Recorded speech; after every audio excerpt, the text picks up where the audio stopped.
Okay, so let's move on our next speaker of the session, who is Dr. Eduardo Kazuo Tamagna. Hi, Eduardo. Eduardo is graduated in history at the Pontifical Catholic University of São Paulo, and he obtained his PhD in archaeology at the Museum of Archaeology and Ethnology of the University of São Paulo. He currently coordinates activities of the Archaeology and the Cultural Heritage Management Research Group of the Marimau Sustainable Development Institute. He is also a collaborator with the Archaeology of the Tropics Laboratory, Archeotrop, at the University of São Paulo. And he works on inter and multidisciplinary projects in the Pan-Amazon context, correlating past, present, and cultural nature, as well as coordinating research and activities in the area of the extroversion of scientific knowledge in traditional communities and public-private schools.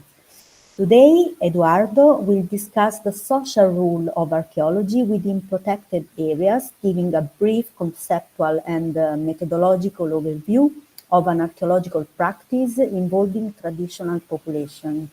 Please, Eduardo, the floor is yours. Bom, bom dia a todos. Primeiramente, gostaria de agradecer ao convite feito pela Viviana e a Margarida, para poder participar desse evento. E, bom, na verdade eu vou tentar dar um panorama geral, falando um pouco sobre essa prática arqueológica que a gente tem feito, principalmente aqui na região do Médio Rio Solimões, estado do Amazonas, tá? Mas eu vou tentar trazer isso de uma maneira mais geral para toda a Amazônia. Assim como a Carol, deixa eu ver como é que eu vou compartilhar aqui minha tela rapidinho. Vamos ver como é que é.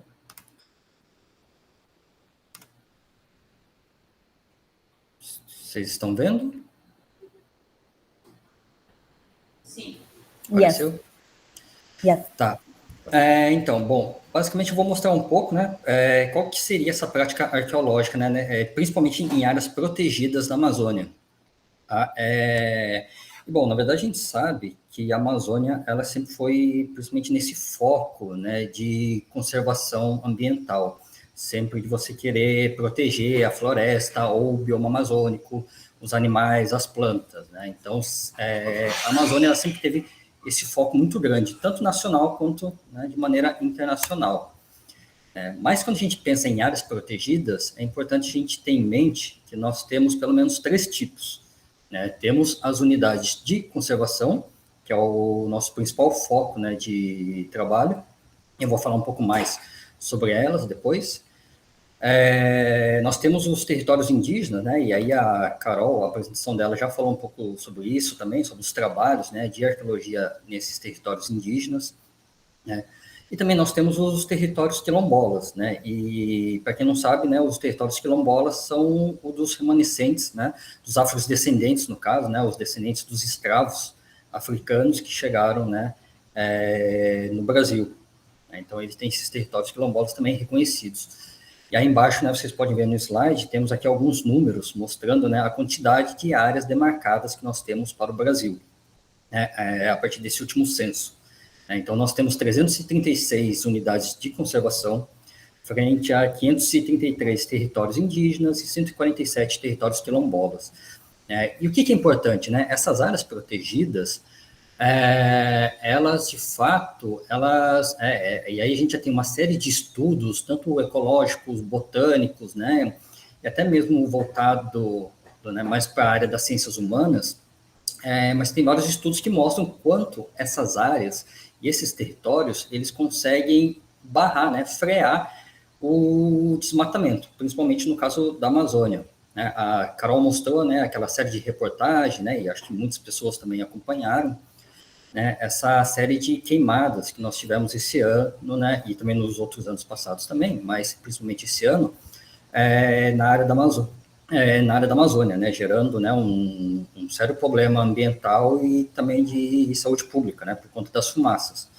Então, a gente já tem uma série de estudos, né, que daí, obviamente, né, eu trago aqui as manchetes de jornais que foram baseadas nesses artigos, né, enfim, nessas produções científicas, e que mostram justamente isso, que tanto essas terras indígenas quanto, né, ou esses territórios ocupados, né, pelas populações tradicionais, que aí envolvem indígenas, quilombolas e também as populações ribeirinhas, né, e caiçaras, né, também que são aquelas que moram mais para o litoral, o quanto, na verdade, são responsáveis, né, em preservar o meio ambiente, né, o quanto esses territórios conseguem barrar, né, e frear esse desmatamento, né, dos biomas brasileiros. Tá? Né? E aí, né, então, passando um pouco mais para as unidades de conservação, que são as áreas com as quais a gente tem trabalhado, a gente tem pelo menos 2 tipos de unidades de conservação, que são aquelas, né, as de uso sustentável, né, ou seja, na verdade, elas permitem que essas áreas que estão tendo uma preservação ambiental, você tenha moradores ali dentro dessa área, utilizando nessa área. É claro, né, que a pessoa que for morar lá, a família, né, enfim, ou a comunidade que estiver lá, obviamente, ela não pode simplesmente morar dentro de uma área de preservação ambiental e fazer uma monocultura de soja, né, claro que não. Né, nesse caso, né, esses moradores, eles têm as políticas de uso, né, desses recursos naturais, seja para extração de madeira, para pesca, plantio, né, mesmo a própria caça também de subsistência, né, então eles têm algumas regras, né, que normalmente são acordadas entre os moradores e o ICMBio, o IBAMA, né, governo estadual, federal, né, existem regras de uso, né, para você poder utilizar essas áreas. Então, aqui nós temos as mais diferentes tipos de categorias, né, de unidades de conservação de uso sustentável. Né, temos a APA, a FLONA, né, são florestas nacionais, reservas extrativistas, reserva de desenvolvimento sustentável, né, que é uma das coisas com o qual nós daqui do Instituto Mamirauá tem sido o nosso principal foco. Né. E, por outro lado, contrapondo, né, nós temos as unidades de conservação de proteção integral, ou seja, são áreas que foram delimitadas para a preservação daquele bioma, né, ou de um meio ambiente bem específico dentro de um bioma, mas que não permite a existência de pessoas, né, ele não permite que moradores estejam lá dentro. O que, na verdade, muitas vezes é uma certa incoerência, porque às vezes aquela área já estava sendo ocupada, já tinha populações ribeirinhas vivendo ali. E, normalmente elas são retiradas dali, daquele local, né, às vezes retirada à força, inclusive, para que a gente possa, né, para que o governo possa proteger o meio ambiente. Mas aí é porque também sempre se teve aquele mito, né, e ainda se produz muito ainda sobre essa ideia de que a Amazônia você tem uma floresta virgem, né, você tem uma mata virgem, você tem uma floresta intocada. Né? Então, a gente tem que preservar aquela floresta que ela é intocada, mas, na verdade, a gente sabe que ela não é totalmente intocada, na verdade, né? São mais de 10 mil anos de ocupação humana na Amazônia, né? Praticamente em todo o território brasileiro. Então, as populações humanas já estavam circulando, né, por essas áreas, estavam modificando, plantando, né, enfim, espalhando, né, elas carregavam sementes, plantas com elas, né, e distribuíam essas plantas. Então, querendo ou não, ao longo desses últimos 10 mil anos, elas estavam manejando, estavam fazendo, né, um manejo ambiental desses biomas. Então, por isso é uma certa incoerência a gente querer proteger algo que, na verdade, ela não é 100% natural. Ela tem o seu processo natural, mas ela também tem o seu processo antrópico. Né? Tanto que já temos vários estudos que mostram também que essa biodiversidade da Amazônia, ela não é 100% natural, mas ela também foi construída nessa relação das populações humanas com o meio ambiente. Né? E aí, quando a gente pensa, né, tá, mas então vamos fazer a arqueologia em unidades de conservação, né, vamos trabalhar nessas áreas. Né? Então, temos que ter em mente algumas perguntas, né, que é isso, o que nós estamos preservando, né, é apenas o sítio arqueológico, aquela área onde ocorrem os vestígios, né, porque tem 3 mil anos, 5 mil anos, né, ou que tem um sítio cemitério, né, várias urnas funerárias aparecendo, né, então, ou será que são apenas o meio ambiente, né, que nós vamos preservar, né, então a gente sempre tem que estar pensando, né, o que nós estamos preservando de fato ali dentro, né, eu acho que a gente não pode simplesmente ficar voltado, né, dentro de uma zona de conforto científica, que é olhar somente para os vestígios arqueológicos, né, e simplesmente ir lá, escavar, retirar esses vestígios, trazer para o nosso laboratório, analisar e produzir alguns dados, né, de quem é mais antigo, quem é mais recente, quem veio antes, quantas culturas indígenas, né, do passado nós tivemos, enfim. Acho que a gente tem que caminhar um pouco mais com isso, né, e ao longo, né, da minha apresentação, minha ideia, né, eu espero explorar um pouco mais sobre isso, né, e deixar claro qual que é o nosso ponto de vista em relação a isso. E também, né, nesse sentido, qual que é o papel da arqueologia, né, qual que é essa prática arqueológica, né, justamente isso, né, de a gente não ficar somente nos vestígios, né, simplesmente saindo, né, de campo para o laboratório, né, e ficar fechado, né, em nosso mundo acadêmico, científico, produzindo dados e compartilhando esses dados, né, somente nesse meio acadêmico científico. Acho que a arqueologia ela pode dar um passo muito mais além, né? E a Carol, né, na apresentação dela, já trouxe muito disso, né? De como a gente também vai ter essa prática arqueológica em respeito às populações tradicionais, às populações indígenas, e sempre dialogando, né, inteiramente com elas, né? Até porque a gente não é o dono da razão, né? Não é só porque somos cientistas, né, criado nesse mundo acadêmico ocidental, né, que quer dizer que nós somos o dono, né, de toda a sabedoria. Então, aqui eu só queria mostrar rapidamente para vocês qual que é o nosso panorama aqui para a Amazônia, né? Que nós temos, né, todos esses pontos vermelhos são sítios arqueológicos identificados. Em sua maioria, são sítios arqueológicos pré-coloniais. Tem alguns que já são, né, após a invasão europeia, mas em sua maioria são sítios pré-invasão, né? A pré-chegada dos europeus na Amazônia. E mesmo assim, se você olha para esse mapa, você percebe que existem vários vazios, né, que tem locais onde não tem sítio arqueológico identificado, né. Nesse caso, não é que nós temos uma ausência de sítios, mas nós temos uma ausência de pesquisa, né, justamente por, enfim, várias questões, né, de recursos humanos, financeiros, logísticos, né, são áreas muito longe, então nem sempre a gente consegue identificar sítios arqueológicos em todas essas áreas. Mas a gente sabe que toda essa Amazônia estava ocupada e que, com certeza, terão sítios arqueológicos ali, né, e que vão demonstrar que essa ocupação humana na Amazônia ela é muito antiga. Por isso que esse mito, né, dessa floresta intocada, ela meio que cai por baixo, né, porque ela não faz sentido.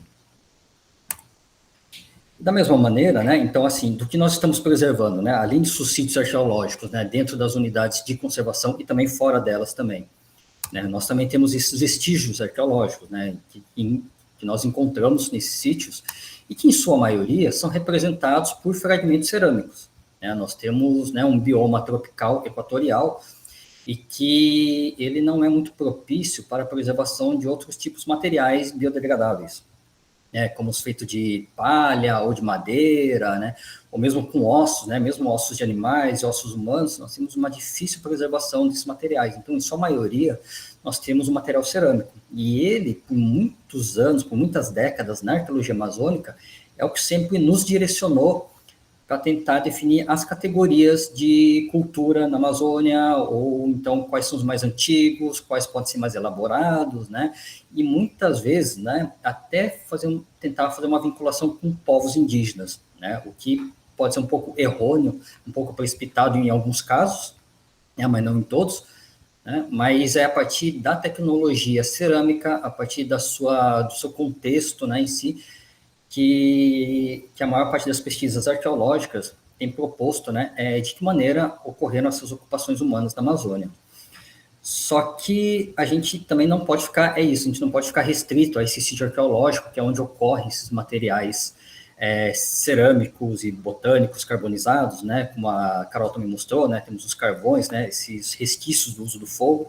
A gente não pode ficar centrado somente no sítio arqueológico, mas a gente também tem que olhar como um todo, para além dele, né, extrapolando, né, essas áreas do que é o sítio arqueológico, porque, obviamente, onde ocorrem esses materiais cerâmicos, normalmente são as áreas de ocupação, né, ou acampamento, ou de ocupação mais permanente, né, uma aldeia, um vilarejo, né, alguma coisa desse tipo, né.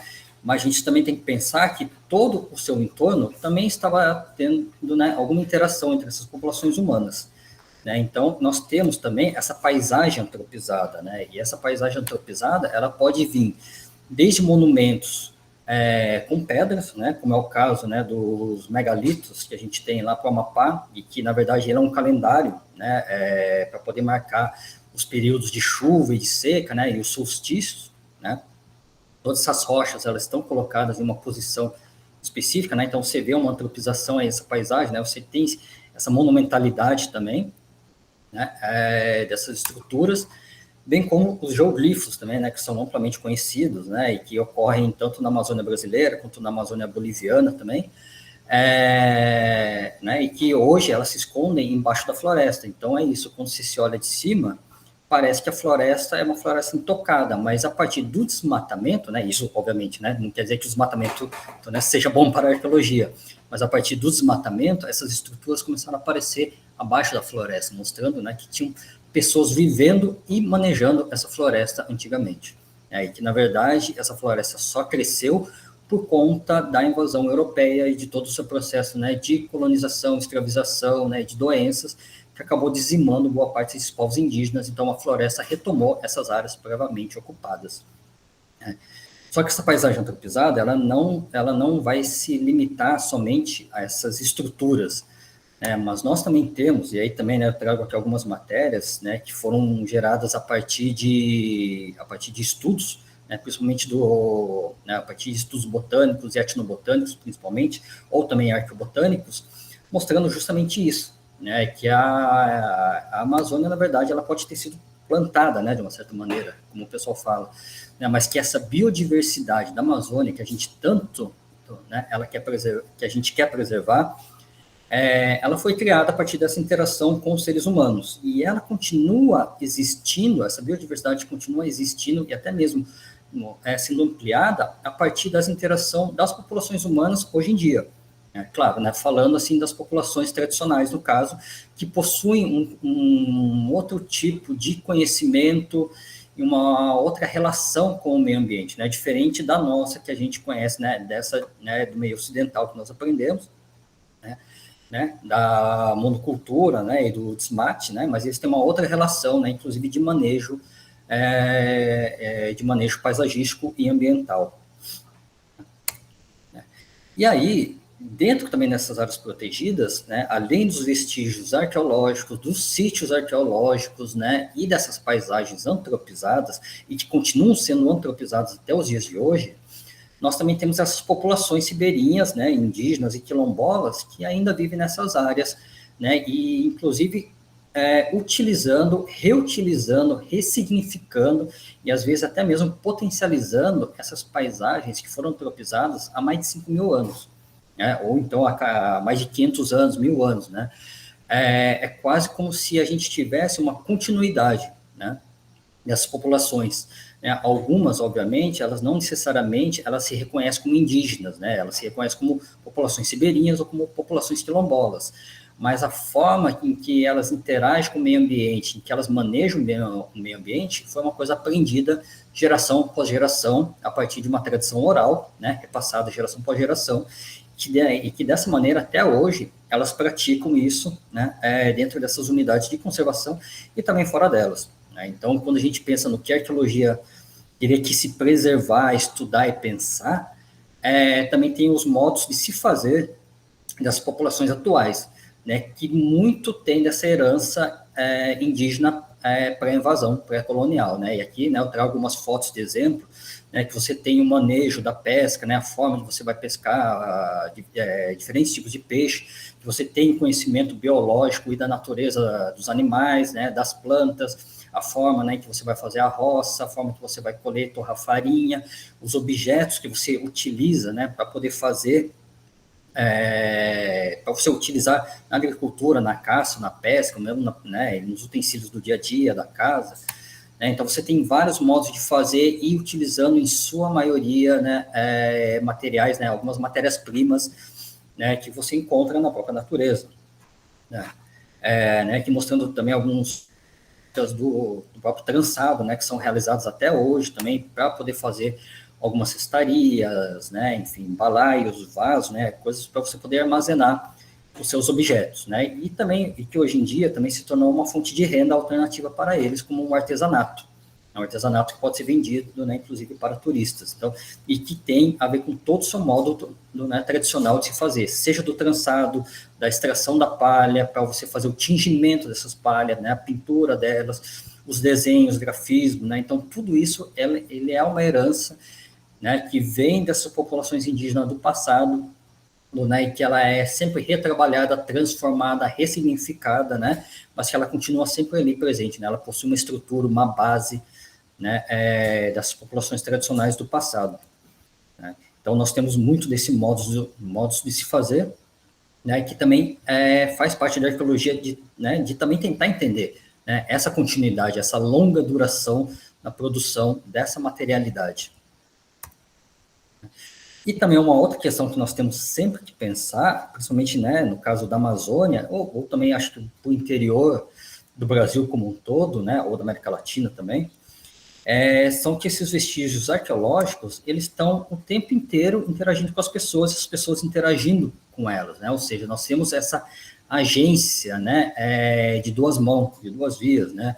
Onde você tem as pessoas, né, elas estão vivendo em cima ou próxima de sítios arqueológicos. Então, elas nascem, crescem e convivem diariamente com esses materiais, que às vezes tem 1.000, 2.000, 3.000 anos atrás, né? São sítios cemitérios, são sítios habitações, áreas de antigos roçados, né?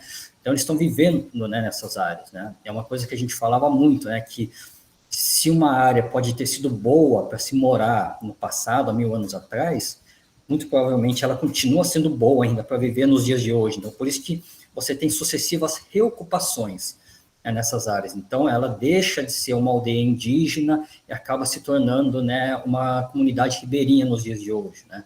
Mas os vestígios estão ali. E eles estão também interagindo, né, com esses vestígios. Eles escavam, retiram, olham, aprendem com eles, observam os desenhos. Muitas vezes eles reutilizam esses potes, né, às vezes para armazenar água, colocar seus temperos, suas plantas medicinais, ou muitas vezes eles tentam fazer cópias desses vasos também, né? Ou seja, né, a partir dessa vivência cotidiana, diária, por mais que eles não se reconheçam como indígenas, como sendo uma herança dos seus antepassados, né, porque às vezes são povos que vieram de outras regiões, são pessoas que vieram de outras regiões do Brasil, mesmo assim ela tem essa interação, e elas aprendem olhando, né, nesse dia a dia, né, nessa questão de observação diárias, elas acabam aprendendo também um pouco desse material arqueológico e produzindo, né, também um conhecimento em cima desse sítio arqueológico e desses vestígios, né. Então, assim, de uma maneira geral, né, o que eu quis dizer com essa apresentação? O que nós temos é que esse papel social de nós arqueólogos, né, é isso, é que a gente tem que ter essa consciência, né, tem que ter essa noção de que essa sociobiodiversidade da Amazônia, ela foi construída ao longo de milênios, né, foram mais de 10, às vezes até, né, provavelmente com novas pesquisas, talvez a gente recue mais essas datas, mais há 10, 12 mil anos atrás, pelo menos, né, essas populações humanas já estavam ali interagindo, né, com esse meio ambiente, né. Então, essa sociobiodiversidade ela foi construída ao longo, né, desses milhares de anos, né. E também é importante a gente compreender o histórico, né, dessa longa duração de ocupação e de manejo da paisagem, porque ela continua até os dias de hoje, provavelmente vai continuar futuramente também, porque é o conhecimento, né, que ele é repassado, né, geração após geração, né, dos seus pais para os filhos, né, de como você maneja, de como você extrai a castanha, ou de como você extrai o açaí, de como você vai botar fogo, né, numa área de roça, como você vai reutilizar depois aquela área, né. Então, é um conhecimento, né, tradicional que ele é repassado, né, geração por geração e que tem tudo a ver com a arqueologia, porque ela deixa também essa materialidade também, né. Uma outra questão também que é essa valorização da história e do patrimônio cultural local, porque nós temos essa construção histórica do Brasil, né, de que os povos indígenas sempre foram povos atrasados, primitivos, que não tinham tecnologia, não tinham organização social. Isso foi uma construção histórica, principalmente no século XIX, né, quando a gente queria construir essa identidade nacional do Brasil, né, do que é ser brasileiro, né, se construiu um pouco disso, né, e foi aí que se criou todo esse mito dos heróis, que são os bandeirantes, né, são os colonizadores europeus, que são nossos heróis, excluindo, né, totalmente essa cultura, a história indígena.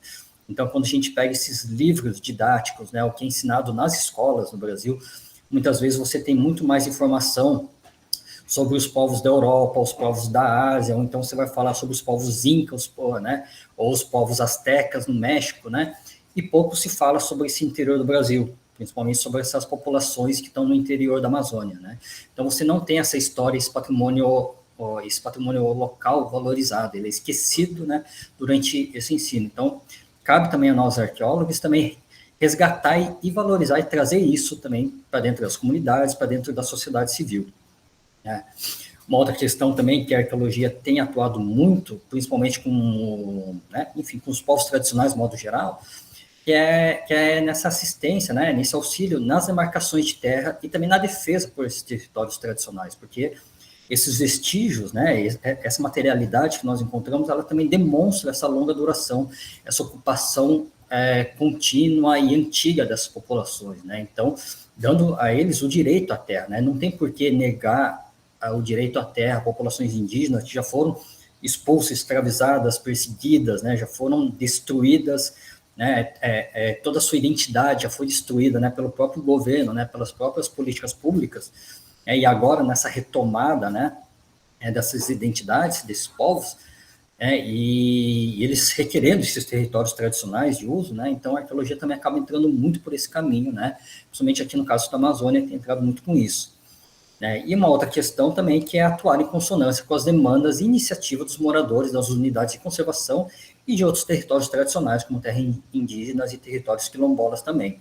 É aquilo que a Carol estava falando na apresentação dela, que são esses projetos mais colaborativos, né? E projeto colaborativo não é você escrever um projeto, né, pensar em alguma coisa que pode ser interessante para os povos indígenas, chegar e apresentar para eles, né, e dizer que é super legal esse projeto e que vai ser em colaboração com eles, mas a construção do projeto, do conceito, da ideia, do que deve ser feito, já deve ser construído desde o início, né, em colaboração com eles, né, e não chegar com as coisas prontas, né. Então, por isso que acho que o protagonismo, ele não tem que ser só do cientista, só do acadêmico, só do arqueólogo, mas o protagonismo também tem que vir das populações, né, dos povos tradicionais. Né. Então, assim, né, para resumir, para deixar bem claro, a ideia é justamente essa, é você descolonizar a prática arqueológica e torná-la muito mais inclusiva, colaborativa, e considerar todos os tipos de saberes, não só aquele acadêmico, né, que a gente aprende desde sempre, tanto na escola quanto na universidade, mas também considerar também os saberes tradicionais, porque essa vivência diária dessas populações com o meio ambiente, com o bioma, com o local, com a história local, né, enfim, com toda essa materialidade também, ele também produz um saber, produz um conhecimento, né? E isso, né, aliado ao conhecimento acadêmico, ele pode ser muito rico e trazer interpretações e dados muito mais interessantes, né? E, mais uma vez, é isso, né? O papel social, né? E, na verdade, sociopolítico dos arqueólogos também é combater todas as formas de racismo ambiental e cultural, que a gente sabe que é muito presente, tanto no meio acadêmico, tanto, quanto fora do meio acadêmico, né? Na verdade, está instaurado, né, em nossa sociedade. Então, acho que cabe a nós, também, enquanto arqueólogos, né, a gente também combater isso, né? E também sempre auxiliar os povos tradicionais, né? E, bom, aqui eu encerro minha apresentação, né? Acho que eu não ultrapassei muito tempo, espero, né, que tenha sido claro, né, qual que é a nossa prática, né, qual que é a nossa ideia de praticar arqueologia aqui na região da Amazônia, né, e é isso.